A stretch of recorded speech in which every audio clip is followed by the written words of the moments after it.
یہ کتنے بڑے سچے ہیں کہ آپ نے سنا ہے کہ جب آپ کی والدہ نے آپ کو قصبہ جیلان سے، گیلان بھی جس کو کہا جاتا ہے، وہاں سے علم دین حاصل کرنے کے لیے بغداد بھیجا ہے.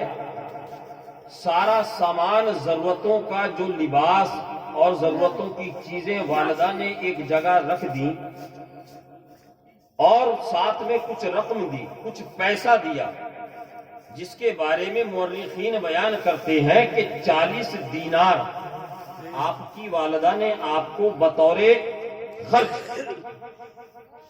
اور تعلیم حاصل کرنے کے وقت جو ضرورتیں پیش آنے والی ہیں ان کو حاصل کرنے کے لیے 40 دینار دیے، اور وہ ایک کپڑے کی تھیلی میں رکھ کر آپ کے جامے، آپ کے جبے، آپ کے کرتے کی آستین کی بغل میں، آستین کے نیچے یعنی بغل کی جگہ پر سی دیے، سلائی کر دی. والدہ نے بیٹے کو رخصت کیا اور چلتے چلتے کہا، بیٹا عبد القادر، میں تمہیں وصیت کرتی ہوں، میں تمہیں وصیت کرتی ہوں. امی جان، کون سی وصیت؟ میں تو علم دین سیکھنے کے لیے جا رہا ہوں، اس وقت کون سی وصیت کرنا چاہتی ہیں؟ آپ دیکھیے، اتقوا فراست المؤمنین ینظر بنور اللہ. اللہ کے رسول صلی اللہ تعالی علیہ وسلم نے ارشاد فرمایا کہ مومن کی فراست سے ڈرو کہ وہ اللہ کے نور سے دیکھتا ہے، وہ اللہ کے نور سے دیکھتا ہے. ہم اور آپ جہاں بظاہر سامنے کی چیزیں دیکھتے ہیں، وہیں مرد مومن بندے صرف اس دیوار کو نہیں دیکھتے، بلکہ سینکڑوں ہزاروں کلومیٹر دور ہونے والے واقعات کو بھی دیکھ لیتے ہیں، ملاحظہ فرما لیتے ہیں اور ان کی مدد بھی کرتے ہیں، ان کی مدد بھی کرتے ہیں. میں اس کی تفصیل میں نہیں جاؤں گا. والدہ نے کہا، بیٹا میری ایک نصیحت ہے. عبد القادر، میری نصیحت یاد رکھنا. امی جان بتائیے کون سی نصیحت؟ کہا، بیٹا کیسا ہی وقت آ جائے، کتنا ہی سخت وقت آ جائے، کتنی ہی پریشانی کا وقت آ جائے، مگر بیٹا عبد القادر جھوٹ مت بولنا. کیا کہا؟ جھوٹ مت بولنا. کون کون حضور غوث اعظم کا مرید ہے؟ ہاتھ اٹھا کر بتائے تو. کون کون حضور غوث اعظم کا مرید ہے؟ ارے دیوانوں، تم سب غوث اعظم کے غلام. تم اس لیے ڈر سے ہاتھ نہیں اٹھا رہا ہوں، میں جانتا ہوں کہ کہیں حضرت مسجد کے لیے بستہ سیمنٹ نہ کہہ دیں. بہت ہاتھ اٹھوایا جاتا ہے ہمارے یہاں جلسوں میں، اور آپ بھی جانتے ہیں کہ ہاتھ اٹھانے کے بعد پھر کیا ہوتا ہے. آپ سب الحمدللہ، ہم سب یہاں سے لے کے وہاں تک جتنے ہیں، یہ سب غوث اعظم کے دیوانے ہیں، سب غوث اعظم سے محبت کرنے والے ہیں. اور ہمارے اور آپ کے غوث اعظم فرماتے ہیں، اگر میرا کوئی مرید مشرق میں ہو اور میں مغرب میں ہوں، اگر اس کی سطر، اگر اس کے پردے، اگر اس کے راز کھلے تو میں وہیں سے بیٹھ کر اس کی سطر پوشی کرتا ہوں. اگر کوئی مرید مجھے مشکل میں یاد کرتا ہے تو حضور غوث اعظم فرماتے ہیں کہ میں اس کی دستگیری کرتا ہوں، میں اس کی مدد کرتا ہوں. یہ وہ غوث اعظم ہیں جن کے ہم اور آپ نام لیوا ہیں، غلام ہیں، اسیر ہیں، مرید ہیں الحمدللہ رب العالمین. والدہ نے کیا فرمایا؟ بیٹا عبد القادر جھوٹ مت بولنا. اور کوئی نصیحت نہیں کی.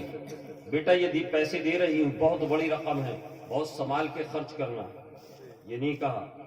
بیٹا علم دین حاصل کرنے کے لیے جا رہے ہو، اپنے جد کریم کی وراثت میں ملنے والا علم تم حاصل کرنے کے لیے جا رہا ہو. محنت سے پڑھنا، مشقتیں اٹھانا، وقت دینا، کھیل کود میں مت جانا، یہ نہیں کہا غوث پاک کی والدہ نے.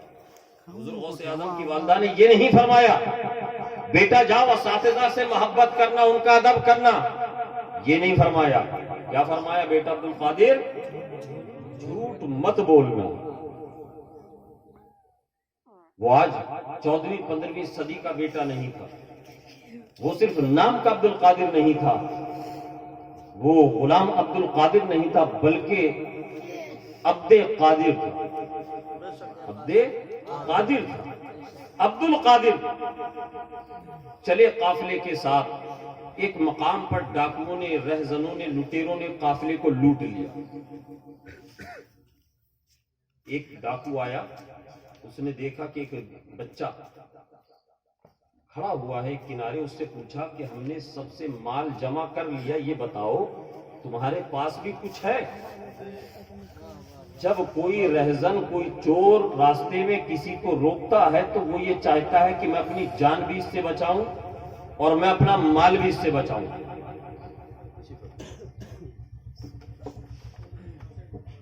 میں اپنی اس چور سے، ڈاکو سے، رہزن سے جان بھی بچاؤں اور اپنا مال بھی بچاؤں۔ یہ ہر کسی کا نظریہ ہوتا ہے، ہر کسی کی سوچ ہوتی ہے، اور یہی فطرت کا تقاضا ہے، یہی فطرت کا تقاضا ہے۔ مگر تاریخ بتاتی ہے، حضور غوث اعظم رضی اللہ تعالیٰ عنہ سے پوچھا، اے بچے بتا تیرے پاس کچھ ہے؟ ہم نے پورا قافلہ لوٹ لیا۔ حضور غوث اعظم فرماتے ہیں ہاں میرے پاس ہے۔ کیا ہے؟ کہا کہ 40 دینار۔ کتنا؟ 40 دینار۔ سن کر حیرت میں پڑ گیا، حیرت زدہ ہو گیا۔ ادھر توجہ کیجیے، حیرت میں پڑ گیا۔ کہا کہاں ہے؟ کہا میرے جامے کی آستین میں، میری بغل کے نیچے سلے ہوئے۔ سوچا کہ مجنون ہے، سوچا دیوانہ ہے، کسی کے پاس اتنی بڑی رقم ہوگی تو وہ ہم چوروں اور ڈکیتوں کو اس کا پتہ تھوڑی بتائے گا۔ چل دیا آگے۔ دوسرا چور آیا، ڈکیت آیا، اس نے بھی وہی سوال کیا۔ حضور غوث اعظم فرماتے ہیں ہاں میرے پاس رقم ہے، 40 دینار ہے، میرے کرتے کی آستین میں بغل کے نیچے سلے ہوئے، وہ بھی چلا گیا۔ قافلہ ایک لوٹنے کے بعد، وادی میں لوٹنے کے بعد، ایک ٹیلے کے اوپر جب سارے ڈاکوؤں نے مال جمع کیا اپنے سردار کے پاس، سردار نے پوچھا کہ سب لوٹ لیا مال؟ کہا کہ سردار ہاں ہم نے سب لوٹ لیا۔ کہا بچا تو نہیں، کچھ چھوڑا تو نہیں؟ کہا کہ نہیں۔ تو اتنے میں ایک کہتا ہے کہ سردار سب کو تو ہم نے لوٹ لیا، مگر ایک آج عجیب واقعہ پیش آیا۔ ایک بچہ ہے، وہ کہہ رہا ہے کہ میرے پاس مال ہے، 40 دینار جیسی بڑی رقم اس کے پاس ہے۔ جب ہم نے پوچھا کہاں ہے تو اس نے کہا کرتے کی آستین میں بغل کے نیچے سلی ہوئی ہے۔ ہم نے اس کو دیوانہ سمجھ کر چھوڑ دیا، یہ سوچ کر چھوڑ دیا کہ شاید ہم سے مذاق کر رہا ہے۔ دوسرا گواہی دیتا ہے کہ ہاں سردار میں بھی اس بچے کے پاس گیا، میں نے سوال کیا تو مجھے بھی یہی جواب دیا۔ تیسرا بھی کہتا ہے، چوتھا بھی کہتا ہے، پانچواں بھی کہتا ہے۔ جب متواتر کئی لوگوں نے ایک ہی جواب سردار کے سامنے، ڈاکوؤں کے سردار کے سامنے اس چوروں نے دیا، سردار نے کہا کہ جاؤ اس بچے کو لے کر آؤ۔ اس بچے کو یعنی سرکار غوث اعظم کو ڈاکوؤں کے سردار کے پاس لایا گیا۔ حضور غوث اعظم بچپنے میں اپنی شان کے ساتھ، شان ولایت کے ساتھ، شان سیادت کے ساتھ پہنچتے ہیں۔ ڈاکوؤں کے سردار نے پوچھا اے بچے یہ بتا تیرے پاس کچھ مال ہے، تیرے پاس کچھ پیسہ ہے؟ کہا کہ ہاں میرے پاس مال ہے، میرے پاس پیسہ ہے، میرے پاس 40 دینار ہے۔ کہا کہاں ہے؟ کہا میرے کرتے کی آستین میں، میری بغل کے نیچے سلے ہیں میری والدہ نے۔ کہا کہ اس کی تلاشی لو، کپڑے کو کی سلائی کھول کر اس کی تلاشی لو، اس کو چیک کرو کہ جھوٹ بولتا ہے کہ سچ بول رہا ہے۔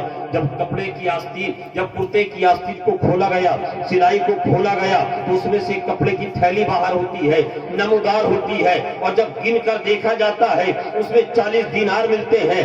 سب لوگ حیرت میں ہیں، چور حیرت میں ہیں، سردار بھی حیرت میں ہیں۔ کہا کہ بابو یہ بچے ایک بات بتاؤ، جہاں سب اپنی جان اور مال ہم سے بچانا چاہتے ہیں، جان اور مال کی ہم سے امان چاہتے ہیں، جان اور مال ہم سے بچانا چاہتے ہیں، ایسی حالت میں جبکہ تمہارا مال بچ گیا تھا، تمہاری حکمت اور تمہاری حکمت کی وجہ سے، تمہاری ہوشیاری کی وجہ سے تمہارا پاس جو مال ہے وہ بچ گیا تھا، ہم اس کو تلاش نہیں کر پائے تھے، پھر کیا وجہ ہے کہ تم نے ہمیں اس کا پتہ بتا دیا؟ وہ بھی 1-2 درہم کی بات نہیں ہے، 2-4 درہم کی بات نہیں ہے، بلکہ 40 درہم جیسی بڑی رقم کی بات ہے۔ تم نے ہمیں کیوں بتا دیا؟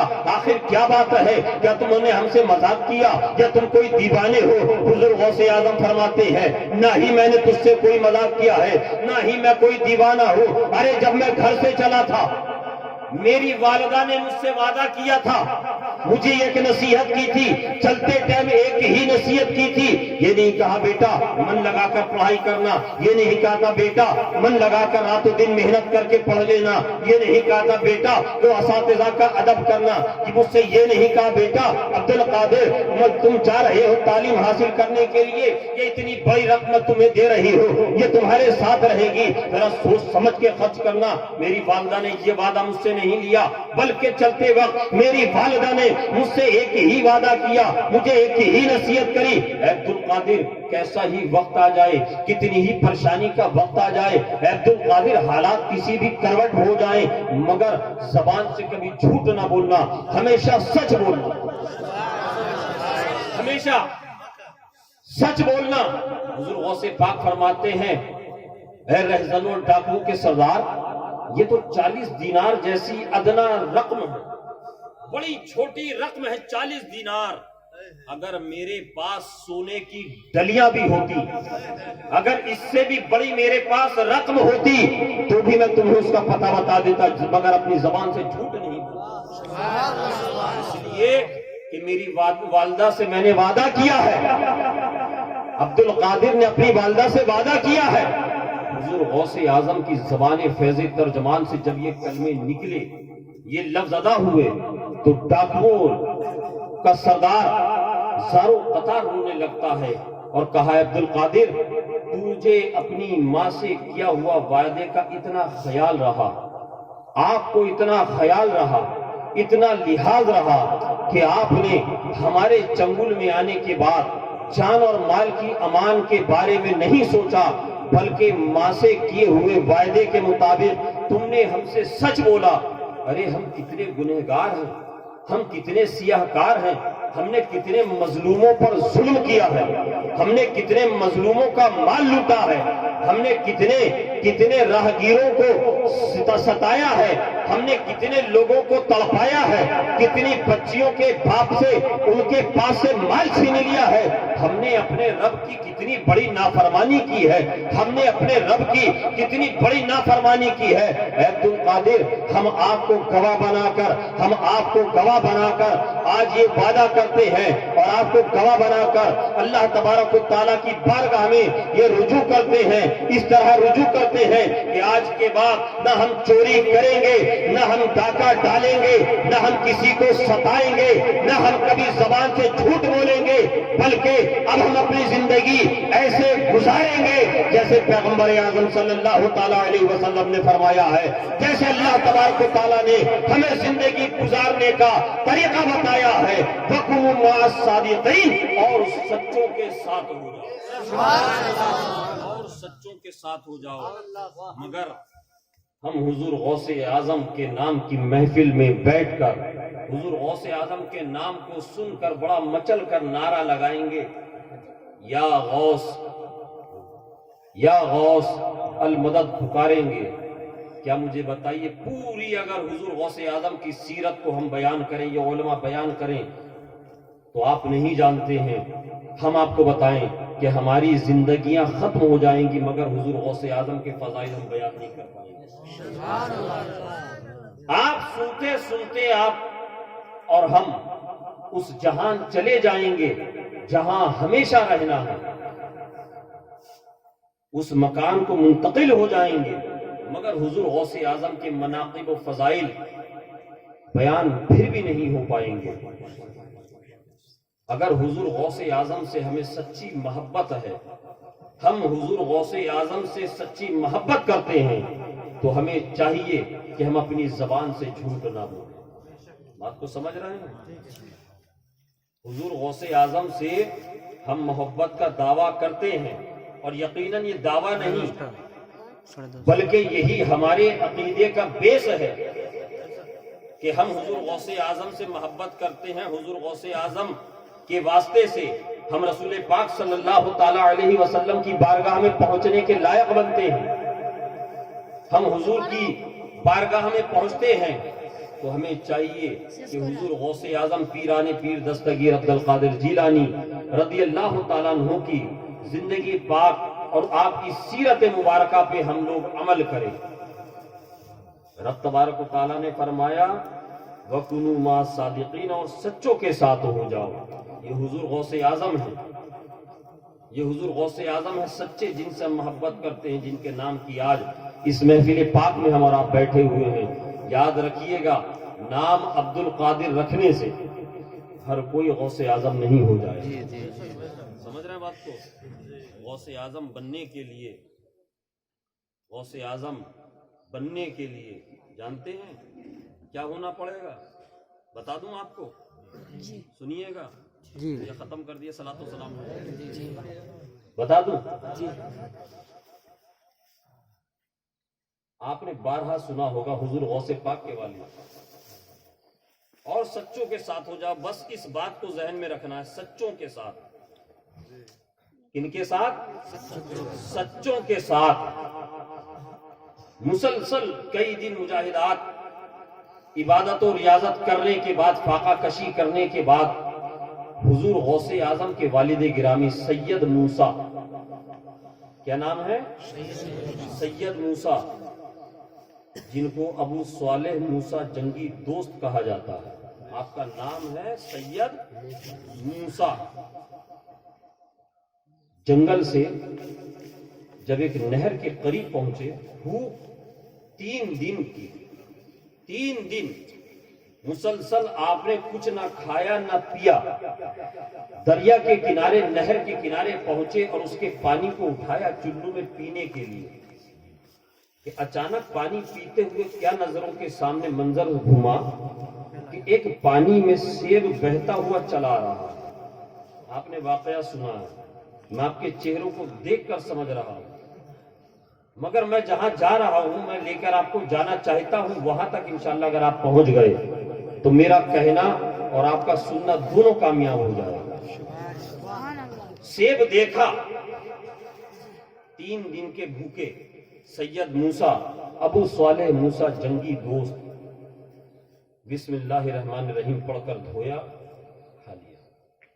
سیب کھایا تھا، شکم میں اترا تو ذہن میں اور دل میں یہ بات پیدا ہوئی، اے سید موسیٰ، تو نے جو یہ سیب کھایا ہے، پتہ نہیں اس کا مالک کون ہے، اس کا مالک پتہ نہیں کون ہے، اور کل میدان محشر میں اگر اس نے تجھے پکڑ لیا، سوال کر لیا، تو تو کیا کرے گا؟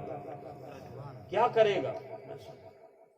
حضرت سید موسیٰ ابو صالح فرماتے ہیں کہ تاریخ میں آتا ہے کہ دریا میں نہر سے جس سمت سے پانی آ رہا تھا اس طرف آپ جانے لگے.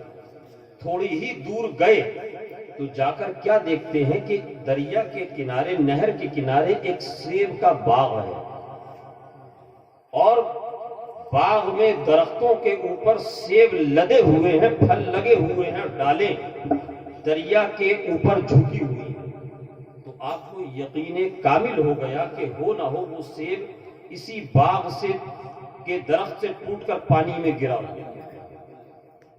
آپ باغ کے اندر گئے اور دربان سے پوچھا کہ اس باغ کا مالک کون ہے؟ اس باغ کا مالک کون ہے؟ کہا کہ اس باغ کے مالک کا نام سید عبداللہ سومعی ہے. کہا مجھے ان سے ملاقات کرنی ہے. کہا کہ وہ تو بہت بڑے اللہ کے ولی، بڑے برگزیدہ بندے ہیں. کہا میں ان سے ملنے کے لیے آیا ہوں. کہا کہ ٹھیک ہے چلو. حضرت سید موسیٰ حضرت عبداللہ سومعی کے پاس پہنچے.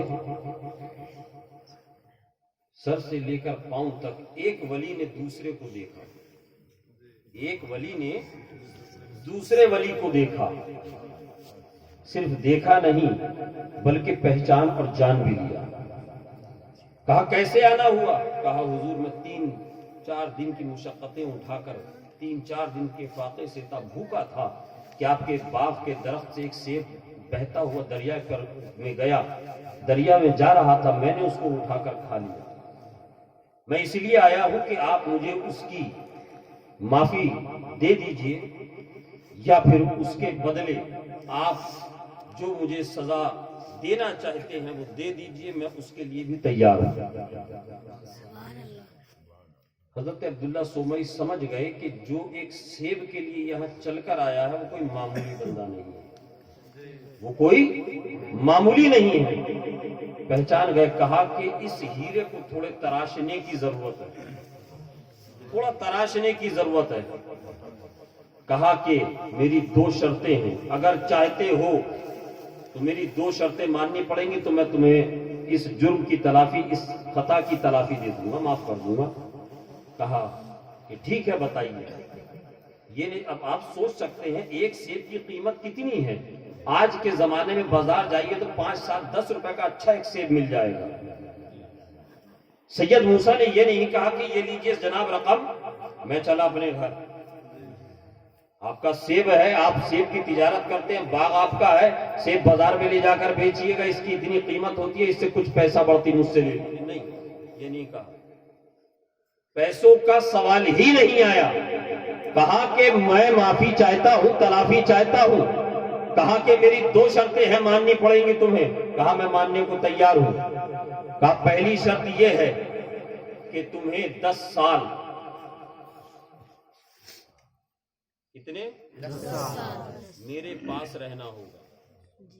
ہیرے کو تراشنا ہے نا، تراشا جائے گا تبھی تو اس کی چمک زمانے کو دکھے گی۔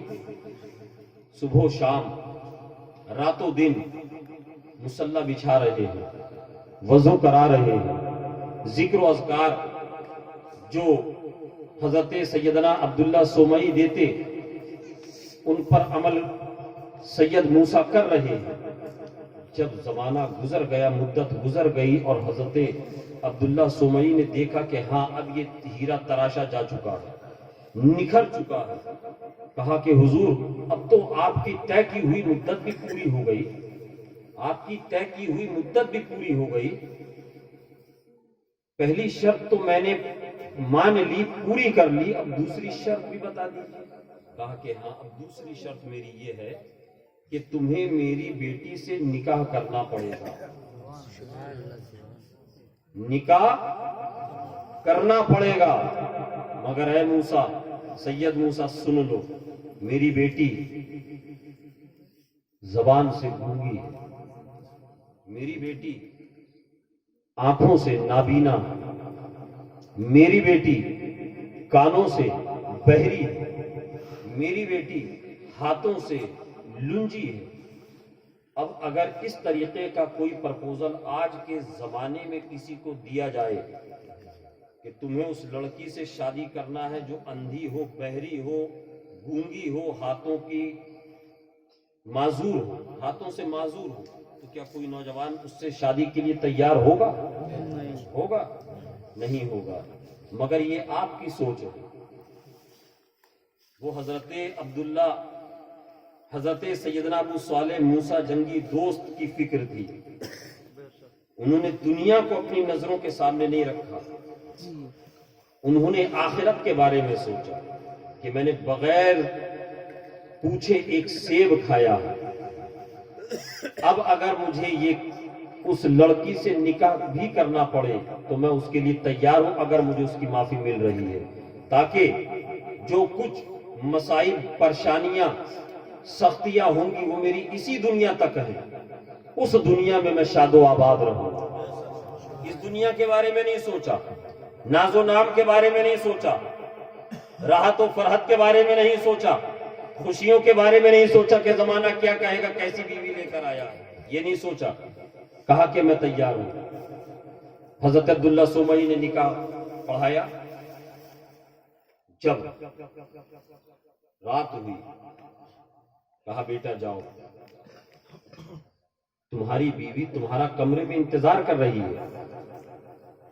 حضرت سید موسیٰ ابو صالح کمرے میں جاتے ہیں، کمرے میں گئے اور جو ہی دلہن پر نظر پڑی کہ تو حسن و جمال کا پیکر، سبحان اللہ، حسن و جمال کا پیکر، فوراً واپس کہا مجھے جو لڑکی بتائی گئی، جو لڑکی میرے ساتھ نکاح میں دی گئی، جس کے بارے میں مجھے کہا گیا کہ وہ اندھی ہے، گونگی ہے، بہری ہے، ہاتھوں سے معذور ہے،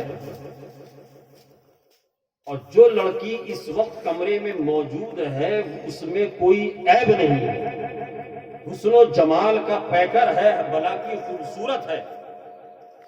واپس آ گئے۔ جب عبداللہ سومئی نے دیکھا، حضرت عبداللہ سومئی نے دیکھا، سمجھ گئے، اب تو ہیرا تراش چکے نا، سمجھ گئے۔ کہا بیٹا سید موسیٰ، میں جانتا ہوں تم کیوں واپس آ گئے، اور تم یہ سوچ رہے ہو کہ اگر میرا نکاح میں آنے والی لڑکی میں اتنے عیب، اتنے نقص اور اتنی بیماریاں اور برائیاں تھیں، اور اندر ایک صحت مند خوبصورت نوجوان دوشیزہ موجود ہے، تو معاملہ کیا ہے، معمہ کیا ہے؟ کہا بیٹا سنو، میں نے جو تمہیں 4 باتیں بتائیں اس میں کوئی میں نے جھوٹ نہیں بولا۔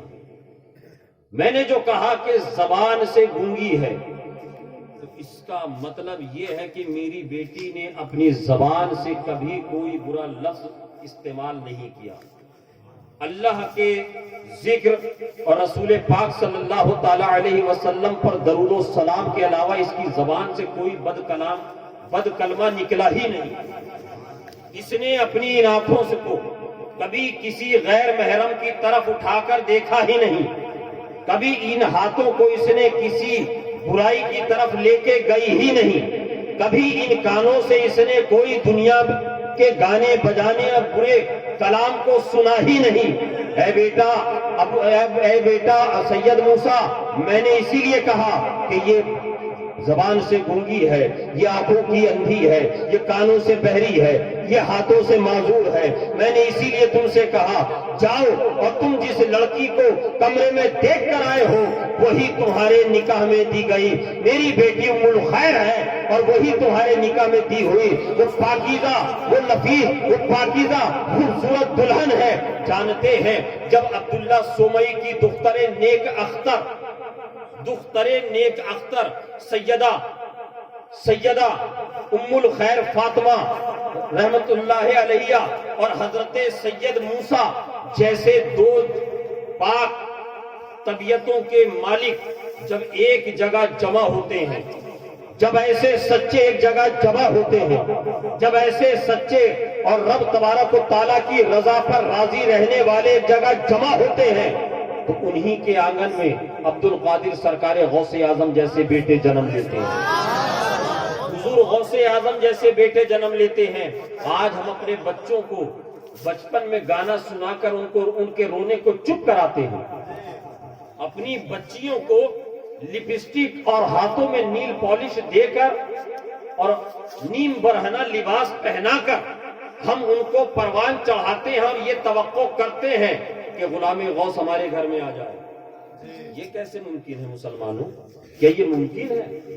حضور غوث اعظم بھی اسی آنگن میں، آپ جانتے ہیں آپ کی والدہ کا جو نسب نامہ ہے، جو کیا بولتے ہیں اس کو بنگلہ میں پورو پروش ہے نا، جو ملتا ہے جا کر حضرت سیدنا امام حسین سے، اور والد کی طرف سے آپ حضرت امام حسن تک جاتے ہیں، یعنی ادھر بھی فاطمہ کے شہزادے، ادھر سے بھی فاطمہ رضی اللہ تعالیٰ عنہ کے شہزادے۔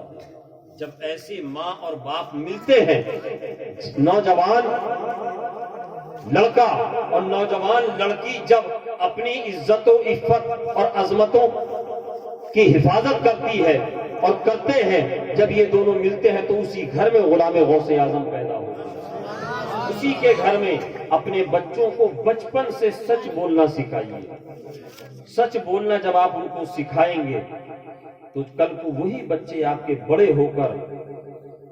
ہو کر زبان سے جب سچ بولیں گے تو جھوٹ کی برائیاں ان کو پتہ ہوں گی، وہ جھوٹ سے بچیں گے، برائیوں سے بچیں گے، گناہوں سے بچنے کی کوشش کریں گے۔